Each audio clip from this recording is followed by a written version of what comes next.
What's up, my fellow gamers out there? I'm sure you guys heard about Vagrant Story, or Vagrant Story, I don't know how to pronounce it. Anyway, if you check out any kind of must-play PS1 games or best RPG games on the PS1, Vagrant Story is going to be on the top. A lot of people are praising it, calling it a masterpiece, a must-play. So, as I like to play and review good old school games, I have decided to give it a try. But before I sat down, I tried to keep my expectations like neutral. Because if I hype myself up and my expectations are really high, it could cloud my judgment and I cannot give a neutral and realistic like a review of the game. So I sat down. My first impression was like, okay, it looks cool. I really enjoyed this green kind of net which appears in battle mode, and the combat was interesting. There was some light puzzles, so it was good. But after 3 or 4 hours, I started to get frustrated.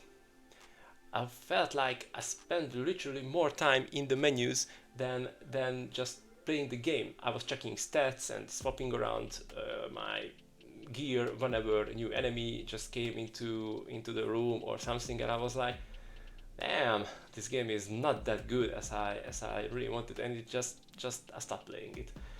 But it's really stuck in my head that I really should give another try, because a lot of people saying it that it is a good game, and I really wanted to experience it. So I gave a second try, and I'm really glad that I did it. But what I did my homework before I sat down and started to play the game. There are some videos on YouTube which explains the combat system, how you can use your gear, your weapons, and that helped me a lot. And I really suggest you guys to check those out, because it's a must, because without them you're going to struggle. The game has a really good built-in like a manual, which is really helpful, but it's not explaining the combat that much. So I really recommend to check out those videos as well. Would I call this game a masterpiece? No, but it's a really solid game. It's really good, and it's really unique entry on the PS1. And I don't want to delay the video any further. Let's jump in, and I'm going to tell you everything about Vagrant Story and why you should play as well. Let's get started. Vagrant Story was released in 2000 by Square, the same studio responsible for many legendary RPGs of that era. The more I played these old school games, the more I realized how masters of game developers these guys were. And yeah, I know that this is nothing new for anyone, but still. Vagrant Story was directed by Yasumi Matsuno, who was also behind titles like Final Fantasy Tactics and Tactics Ogre. When it launched, the game received extremely strong reviews. Many critics praised its deep combat system, cinematic presentation, and mature storytelling. In fact, Vagrant Story is one of the few PlayStation games that received a perfect score from the magazine Famitsu, which is pretty rare. Over time, it gained a reputation as a cult classic, but it's also a game that many players bounce off early because its systems are complex and not always well explained. And that was definitely my first experience with it as well. Right from the beginning, Vagrant Story leaves a strong impression. The intro sequence is very cinematic, with dramatic lighting, rich colors, and excellent music. For a PlayStation game released in 2000, it looks incredibly stylish. The presentation feels much more like a dark fantasy film than a typical RPG intro, and the soundtrack immediately sets a moody, mysterious tone that carries through the entire game. Before getting into the gameplay systems, it's worth talking about the story, because the Vagrant Story actually puts a big focus on narrative and atmosphere. You play as Asher Riot, an elite agent known as Riskbreaker. Riskbreakers are special operatives working for the Valendia Knights of the Peace, essentially highly trained agents sent to investigate dangerous situations involving dark magic, political conspiracies, and supernatural threats. The story begins when Ashley is sent on a mission to investigate a powerful nobleman named Duke Barboda, who has been accused of having secret ties to a mysterious cult. During the investigation, a group of elite knights, known as the Crimson Blades, suddenly attacks the Duke's mansion. The leader is Sidney Lostaroth, a charismatic but extremely mysterious figure who appears to possess powerful supernatural abilities. Sidney kidnaps the Duke and escapes the ruined city of Lea Monde, an abandoned medieval city that was destroyed years earlier after a devastating earthquake. Lea Monde has a dark reputation. Legends say that the city is cursed, filled with monsters, dark magic, and ancient secrets connected to a powerful mystical force known as the Dark. Yes, the Dark. I know it's not really creative, isn't it? Anyway, let's continue with the story. Ashley is sent alone into the city to pursue Sydney and uncover what the Crimson Blades are really planning. But as the story unfolds, things become much more complicated than a simple rescue mission. Different factions begin appearing in the city, including members of the Valendian military and other powerful figures who all seem to have their own agendas connected to Lea Monde and its secrets.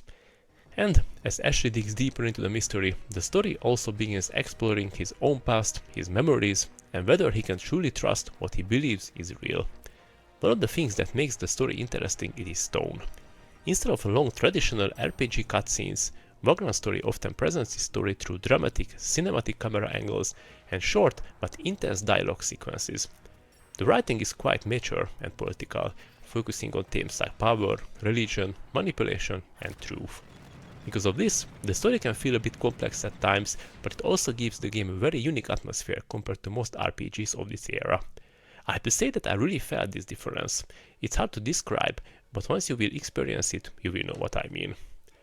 Even though the entire game mostly takes place within the ruins of Lea Monde, the world feels much larger because of the political conflicts and hidden motivations between the characters. And, without going into spoilers, the deeper you go into the city, the more you start to realize that Ash's mission is connected to much bigger events than he originally expected. One thing that stands out about Vagrant Story is its overall pace. The game has a slower, quieter vibe compared to many RPGs. You're not constantly being attacked by waves of enemies. Instead, you move carefully through the ruined city of Lea Monde, exploring rooms and corridors while atmospheric music plays in the background. Don't misunderstand me, the game is not boring or slow in a bad way, not at all.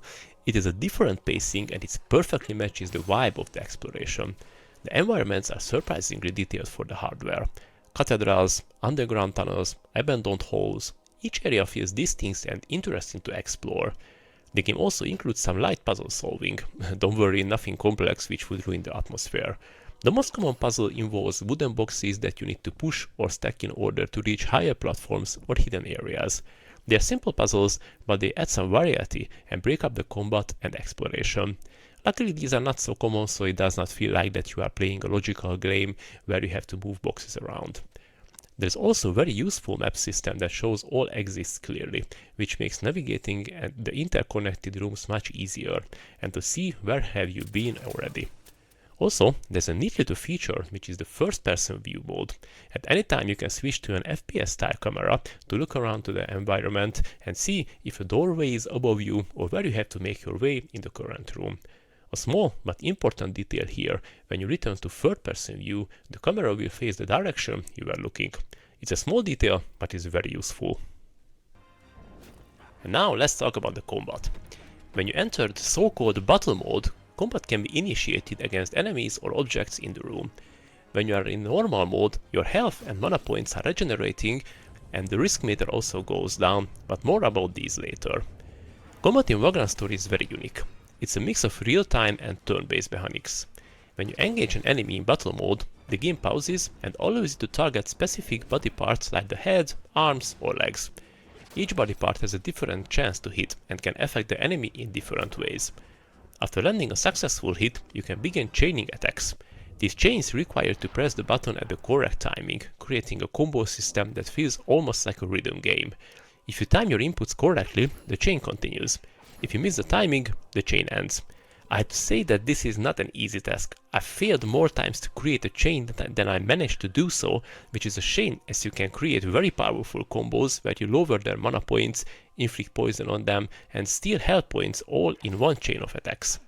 At the same time, enemies can counterattack and you can activate defensive abilities to reduce damage or block attacks in the same way as you created chains while attacking.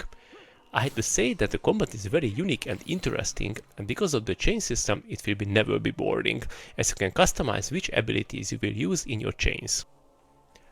Another important mechanic is the risk meter, which you can check under your HP points. Every attack and ability increases your risk level. Higher risk increases your damage output, but it also lowers your accuracy and makes enemies more dangerous. So, if your risk gets too high, your attacks might start missing completely. Would you like to know how did I found about this? Well, at the boss battle when I was facing 3 soldiers, I was keep attacking them, but after a while I kept failing and not damaging them at all. It was a disaster, and then I realized that my risk meter is at max. So guys, keep an eye on your risk meter and use items or exit combat mode to lower it. But the real complexity of Vagrant Story comes from the weapon system.